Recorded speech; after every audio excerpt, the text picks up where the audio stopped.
선생님, 머리가 너무 빠져서 정말 미치겠어요. 딸도 저보고 요즘 왜 이렇게 정수리가 휑하냐고 하고 사람들도 제 머리만 쳐다보는 것 같아서 밖에 나가기가 무서워요. 어제는 거울을 보는데 제 모습이 낯설더라고요. 저 이러다 진짜 대머리 되는 거 아닐까요? 60대 중반의 박금자 할머니는 울먹이며 진료실에 들어오셨습니다. 머리는 짧고 단정했지만 정수리 쪽이 확연히 비어 보였습니다. 손으로 머리를 매만지며 자꾸 눈치를 보시던 박 할머니는 울먹이는 목소리로 말을 잇지 못하셨죠. 저는 진료용 의자에 앉아 천천히 고개를 끄덕이며 할머니의 이야기를 들었습니다. 탈모로 인한 스트레스는 단순히 외모의 문제가 아니라 자존감과 삶의 질에 큰 영향을 주는 심각한 건강 문제입니다. 박금자 할머니는 평생 딸 셋을 혼자 키워내며 사느라 자신을 돌볼 여유가 없었다고 했습니다. 미용실도 거의 가지 않았고 비누로 머리를 감으며 살아오셨다고요. 그런데 몇 달 전부터는 유독 눈에 띄게 머리가 많이 빠지고 새로 나는 머리카락도 힘이 없고 가늘어졌다고 하셨습니다. 일상에서 거울 보는 것도 싫어지고 친구들과의 약속도 하나둘 피하게 되며 혼자 있는 시간이 많아졌다는 박금자 할머니의 말에서 탈모를 단순한 노화 현상으로만 볼 게 아님을 다시금 깨달았습니다. 그날 저는 박금자 할머니에게 아주 간단하지만 놀라운 방법 하나를 알려드렸습니다. 병원에서 처방하는 고가의 치료제가 아닌 집에서 누구나 쉽게 할 수 있는 방법이었습니다. 그로부터 6개월 후 다시 진료실에 찾아오신 박 할머니의 머리카락은 눈에 띄게 풍성해져 있었습니다. 박금자 할머니는 머리카락이 다시 나기 시작하자 삶의 활기를 되찾았고 친구들과의 만남도 다시 즐기기 시작했다며 환하게 웃으셨습니다. 오늘 이 영상 끝까지 보시면 여러분도 풍성한 머리카락을 얻을 수 있습니다. 안녕하세요. 저는 30년째 탈모 전문의로 일하고 있는 이성호입니다. 저는 수많은 중장년층, 특히 60세 이상 환자분들을 만나면서 탈모가 얼마나 삶에 깊은 영향을 주는지 몸소 느껴왔습니다. 그리고 지금 이 영상을 시청하시는 여러분 중에도 혹시 머리숱이 점점 줄어드는 게 걱정되시는 분들이 계실 겁니다. 거울을 볼 때마다 속상하고 외출할 때마다 모자를 찾게 되고 사진을 찍을 때도 자꾸 머리 모양에 신경이 쓰이죠. 이런 일들이 반복되다 보면 자연스럽게 자존감이 떨어지고 사회적 관계도 줄어들게 됩니다. 그런데 많은 분들이 오해하고 있는 게 하나 있습니다. 나이 들면 머리 빠지는 건 당연한 거야 라고 생각하는 것이죠. 물론 나이가 들수록 탈모는 흔히 발생하는 현상이지만 그것이 회복되지 않는 것은 아닙니다. 지금부터 제가 알려드릴 이 방법은 실제로 수많은 환자들에게 적용하여 효과를 확인한 방식입니다. 특히 부작용 걱정 없이 집에서 손쉽게 따라 할 수 있기 때문에 오늘 이 영상 끝까지 보시고 꼭 실천해 보시길 바랍니다. 오늘 저는 탈모로 고민하는 60대 이상 분들을 위해 자연 모발 회복 3단계 솔루션을 소개해 드릴 겁니다. 이 방법은 병원에서 고가의 치료를 받지 않아도 매일 5분만 투자하면 누구나 실천할 수 있습니다. 가장 중요한 것은 머리카락이 빠지는 것을 그저 노화의 일부로 넘기지 않는 것입니다. 지금 시작하신다면 당신의 머리도 분명히 다시 살아날 수 있습니다. 첫 번째 단계는 두피 환경 정비입니다. 많은 분들이 머리카락만 신경 쓰지만 실제로는 두피가 건강해야 머리카락도 제대로 자랍니다. 두피는 말 그대로 모발이 자라는 땅입니다. 땅이 굳어 있으면 식물이 제대로 자라지 않듯이 두피가 막혀 있거나 염증이 생기면 건강한 머리카락이 날 수 없습니다. 특히 60세 이상이 되면 두피의 유분 분비와 혈액순환이 감소하면서 모근까지 영양이 잘 전달되지 않게 됩니다. 이렇게 되면 머리카락이 가늘어지고 빠지게 되는 것이죠. 이런 문제를 해결하기 위해 가장 먼저 해야 할 일은 두피에 쌓인 노폐물과 피지를 제대로 씻어내는 것입니다. 하루에 한 번 미지근한 물로 두피를 깨끗하게 마사지하듯 감아주고 손톱이 아닌 손가락 끝으로 가볍게 원을 그리며 두피를 문질러주는 습관이 중요합니다.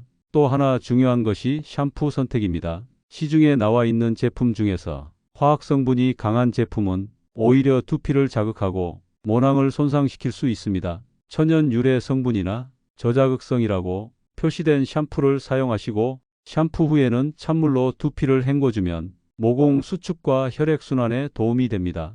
가격이 중요한 건 아닙니다. 어떤 방식으로 샴푸를 하느냐가 더 중요합니다. 두 번째 단계는 모근 강화 천연 오일 활용입니다. 여기서 소개할 이것이 바로 많은 분들을 놀라게 한 비밀입니다. 이것은 바로 로즈마리 오일입니다. 로즈마리 오일은 혈액순환을 촉진하고 모근에 직접적인 영향을 공급하여 머리카락이 다시 자라도록 도와줍니다. 실제로 영국 피부학회지에 실린 연구에 따르면 로즈마리 오일을 6개월 동안 꾸준히 사용한 실험군은 탈모 치료제로 잘 알려진 미녹시딜을 사용한 그룹과 거의 동일한 수준의 모발 성장 효과를 보였다고 발표했습니다. 특히 부작용이 적고 자극이 없기 때문에 시니어들도 안전하게 사용할 수 있습니다. 사용 방법도 매우 간단합니다. 샴푸 후 두피를 완전히 말린 상태에서 손끝에 로즈마리 오일을 두세 방울을 떨어뜨려 정수리와 옆머리 부위에 부드럽게 바르고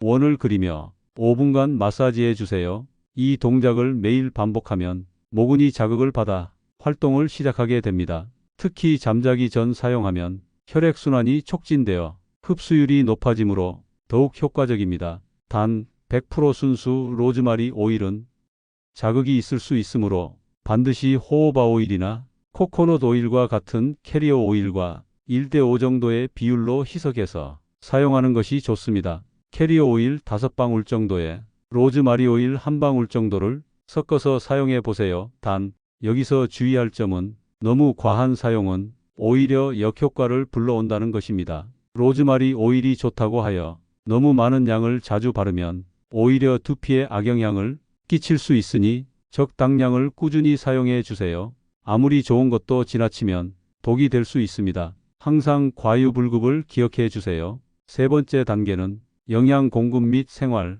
습관 개선입니다. 모발은 단백질로 구성되어 있기 때문에 나이가 들수록 단백질 섭취를 충분히 해주는 것이 중요합니다. 특히 계란, 두부, 콩, 생선 등은 양질의 단백질을 공급해주며 머리카락을 튼튼하게 만들어줍니다.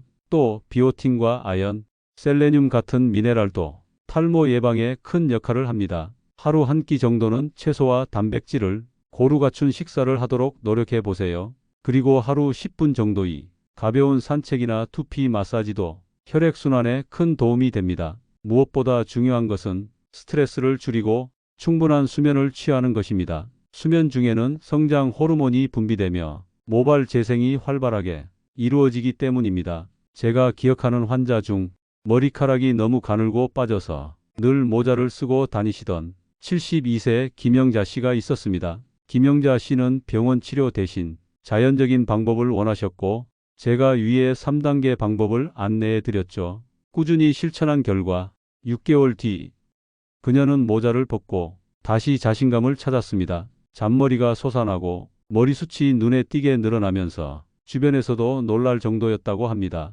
무엇보다 표정이 밝아지고 친구들과의 모임도 자주 나가게 되었다는 그녀의 말이 인상 깊었습니다. 지금 이 영상을 보고 계신 분들도 이미 늦지 않았을까? 내 나이에 머리가 다시 날 수 있을까?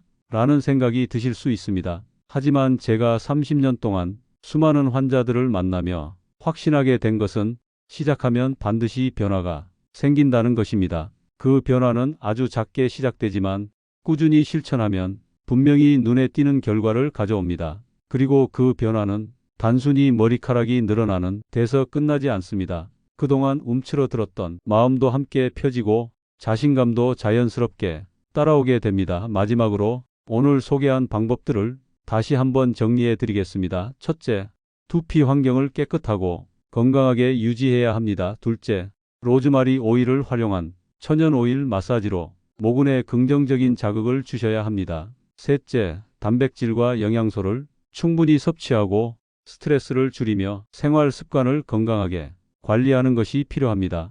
이 세 가지를 함께 실천하신다면 분명히 머리카락이 변화가 느껴질 것입니다. 사실 탈모를 고민하는 분들이 가장 많이 묻는 질문은 이것입니다. 정말 다시 머리가 날 수 있을까요?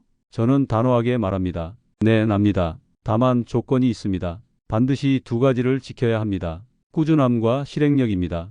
탈모는 단기간에 기적처럼 사라지지 않습니다. 하지만 위에서 설명한 3가지 방법을 꾸준히 정확하게 실천한다면 누구든지 변화된 모습을 확인할 수 있습니다. 머리카락이 다시 자라나는 것을 직접 경험하면 인생에 대한 태도도 달라집니다. 자신을 더 소중하게 생각하게 되고 외모에 대한 자신감이 생기며 결국 마음의 평화까지도 따라오게 됩니다. 머리카락이 줄어드는 것이 단순한 미용 문제가 아니라 삶의 활력을 떨어뜨리고 사람과의 관계, 일상의 즐거움까지 바꾸게 만든다는 사실을 꼭 기억해 주세요. 그래서 우리는 꼭 관리하고 지켜내야 합니다. 지금이라도 시작하면 늦지 않습니다. 나이와 상관없이 누구나 머리숱을 회복할 수 있습니다. 그리고 오늘 말씀드린 방법은 그 누구보다도 여러분에게 가장 적합한 부작용 없는 실천법입니다. 이제 여러분이 할 일은 단 하나입니다. 오늘부터 바로 시작하는 것입니다.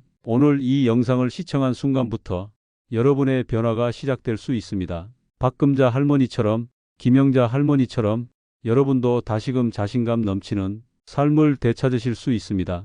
탈모는 운명이 아닙니다. 관리를 통해 충분히 바꿀 수 있는 선택입니다. 당신의 머리카락은 포기할 대상이 아닙니다. 바로 오늘부터 여러분의 손으로 지켜낼 수 있습니다. 제가 만난 수많은 60대, 70대 환자분들 중에도 극적인 변화를 겪은 분들이 많았습니다.